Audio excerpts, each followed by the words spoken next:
Les points importants pour construire un modèle de sondage.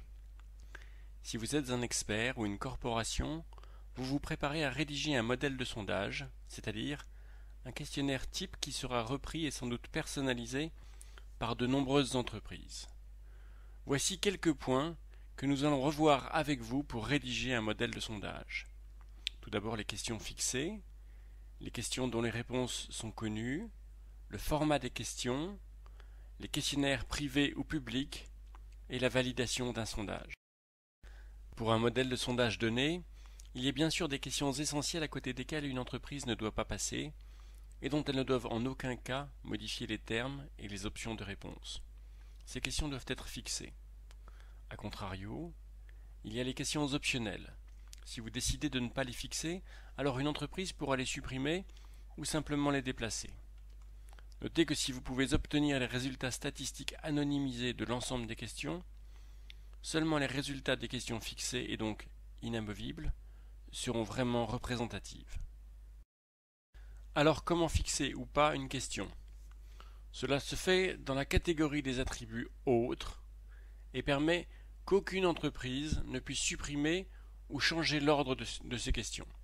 A l'inverse, si vous choisissez non, toute entreprise pourra modifier, supprimer ou déplacer votre question. Les questions dont les réponses sont connues. Dans les processus d'anonymisation des réponses que vous pourrez collecter, Écoute des employés considèrent de façon particulière les questions dont les réponses sont connues. Par exemple, dans quelle ville habitez-vous? Êtes-vous un homme ou une femme? Quel âge avez-vous? Dans quel département de l'entreprise travaillez-vous? Il est évident qu'un DRH connaît les réponses à ces questions. En conséquence, l'écoute des employés doit prêter une attention particulière à ces réponses pour qu'elles ne permettent pas d'identifier les répondants et garantir ainsi l'anonymat des personnes et des entreprises. Aussi, nous invitons les experts et les corporations à ne pas abuser de ces questions aux réponses connues, car l'excès de celles-ci entraîne automatiquement la suppression des données sensibles lors de la collecte des résultats anonymisés. Vous pouvez vous reporter au tutoriel sur la gestion des données qui décrit le processus d'anonymisation des résultats. Le format des questions. Chaque question possède de nombreux attributs, et notamment des attributs de format. C'est sur la partie droite de l'éditeur de questions que vous trouverez ces différents attributs. L'essentiel d'entre eux se trouve sous l'onglet Options générales ou sous l'onglet Affichage. L'apparence des questions étant très importante pour obtenir un sondage de qualité, nous invitons experts et corporations à bien travailler le format de leurs questions.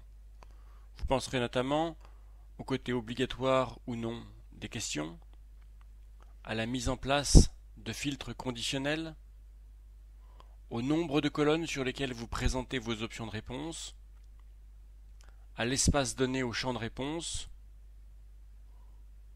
ou encore au tri des options de réponse alphabétiques ou à contrario aléatoires. Les questionnaires privés ou publics.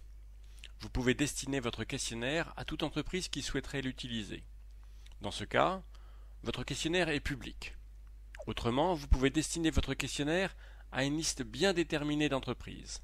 Dans ce cas, votre questionnaire est privé et vous devez spécifier les emails des administrateurs qui pourront accéder à ce sondage. Ils recevront un mail de bienvenue avec l'identifiant et le titre du modèle de sondage que vous mettez à sa disposition. Attention, dès lors que vous définissez votre sondage comme privé, toute personne ajoutée à la liste des destinataires pourra accéder à votre sondage. Pour rendre votre sondage privé ou public, allez sur votre tableau de bord, dans vos sondages personnels, et accédez aux attributs du sondage considéré. Là, vous pouvez simplement choisir s'il doit être privé ou non. La validation des questions.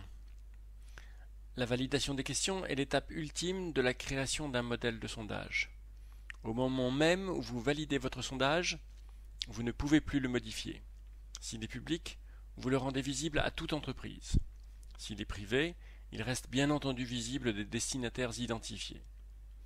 Vous pouvez cependant encore l'activer pour vous-même, le rendre privé ou public, et dans le cas d'un sondage privé, modifier la liste des personnes autorisées. La validation du sondage se fait en vous rendant sur votre tableau de bord et en demandant pour un sondage particulier la validation du sondage. Notez qu'Écoute tes employés prendra éventuellement le temps de relire et vérifier qu'il n'enfreint pas les conditions d'utilisation avant d'accorder sa validation. Pour l'essentiel, ce sont les points d'attention que nous vous suggérons lors de la création d'un modèle de sondage. Merci de votre attention. Vous pouvez retrouver d'autres tutoriels sur écoute-tes-employés.fr/tutoriel. Vous pouvez aussi poser une question, prendre contact ou rendez-vous sur écoute-tes-employés.fr/contact.